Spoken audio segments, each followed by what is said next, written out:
Thank you for joining us at Adventure Wargaming Labs. Today we are going to be painting up some of the terrain pack that came with the Ash Waste box set. Now this is the standard obstacle objectives terrain pack that comes in every Necromunda starter set.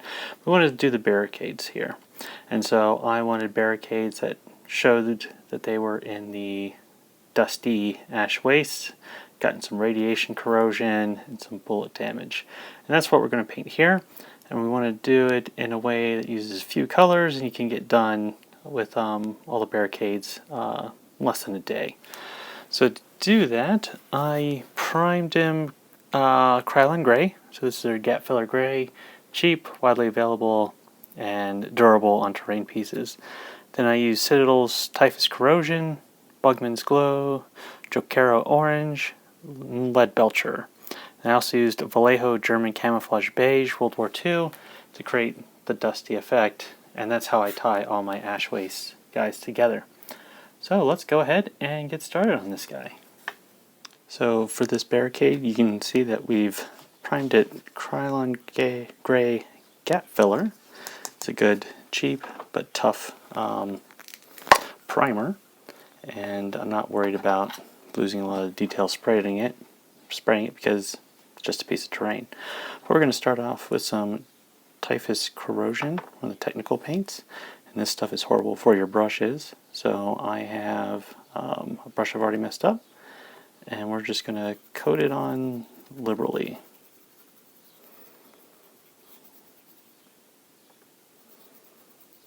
Now it has dried. And you can see from just the Typhus Corrosion, if you actually just wanted to cut it off here, you actually do have a pretty interesting piece. It's got some texture to it, a little runny. I tend to water down my Typhus Corrosion a little bit when I put it on, and thin it down.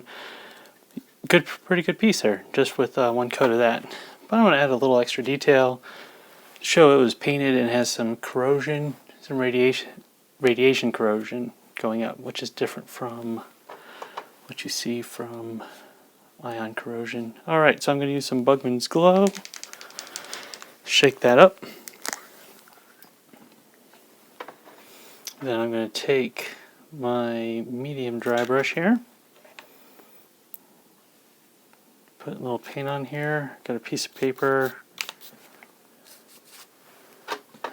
Don't want to fully take it down, but we can see just go like that real quick. Look at that, you can see a lot of the details already popping up.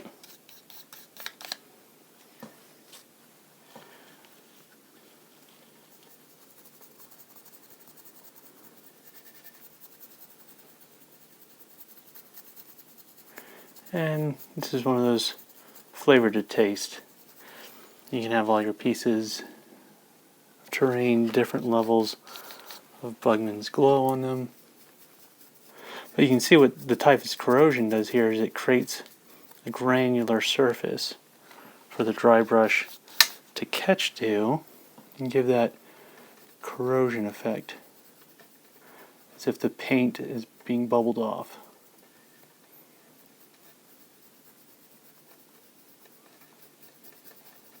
Like that, and now I'll just finish that up. Alright, so finished doing that piece there.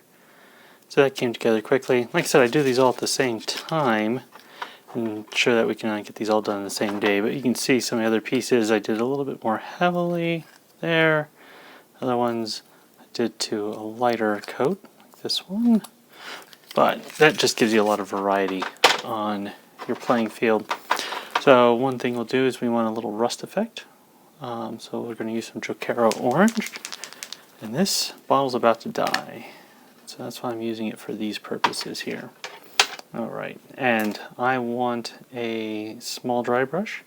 What I'm actually going to do is, you can tell I've been painting a bunch of these, and how dirty my paint water is.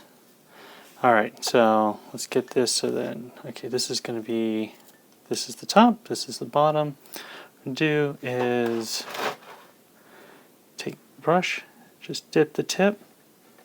Let's get a little bit more than that. Okay, so you see I got some paint there. And I'm just going to touch it in there.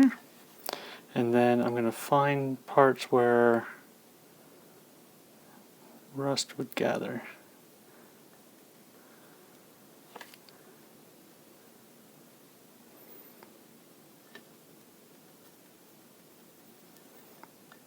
I'd probably do 4 parts per side. Okay, so we can get this out of the way once, since we know what we're doing. Now, since we're doing this part, it means we're going to have to give it a little time to dry. You can probably tell Bugman's glow is not completely dry. That actually kind of works for our purposes. And you actually can also pick how thick the paint is or the opacity.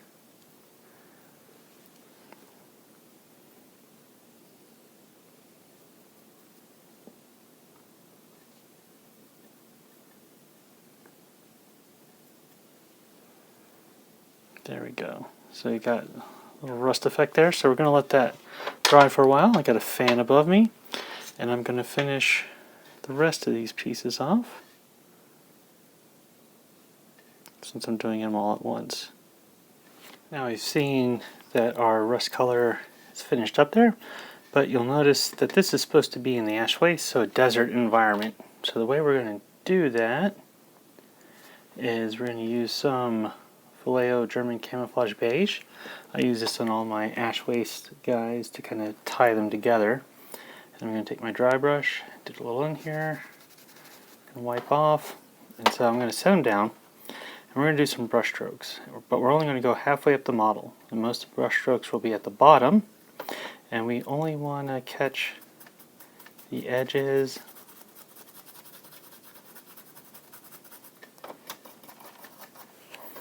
So you see we got our first range of dusting, and that kind of looks like dust clouds have been going across the bottom.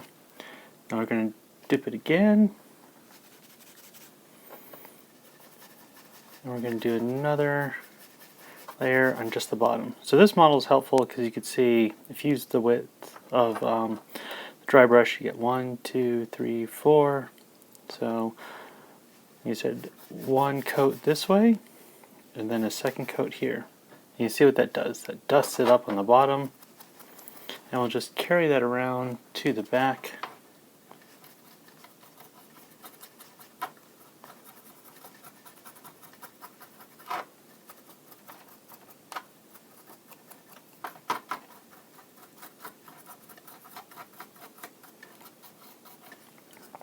And then we'll move on to the next color. Alright, so our model's looking pretty good here, and we could probably wrap it up at this point. But something I don't want to miss out on is you have all these pits. And I take those as to be rounds that the object has absorbed. You see, yeah, it might have one there. It's pretty much on the front, as you would expect. And we could just leave them there. Just call it a day on that one. But I am thinking about taking some lead belcher. And what I'll do is I'll take fine tip brush here, and I'll put a glob on here, and I'll just start ringing these little dots.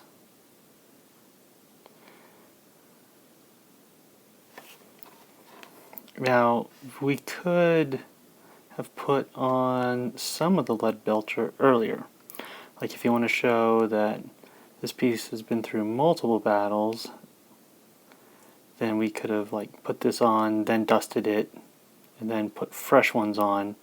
You can see some of the holes are different sizes, indicating different rounds have gone into it. So there's a lot of ways you can play around with your battlefield terrain, trying to tell what kind of story you want to get out of it. And if you want, we can even take like our finger and kind of wrap the paint off. And you can smudge it up a little bit, get a little metal through there. Okay, just for fun. We'll probably call it a day on that one. Well, thank you for joining us at Miniature Wargaming Labs, and we'll see you next time.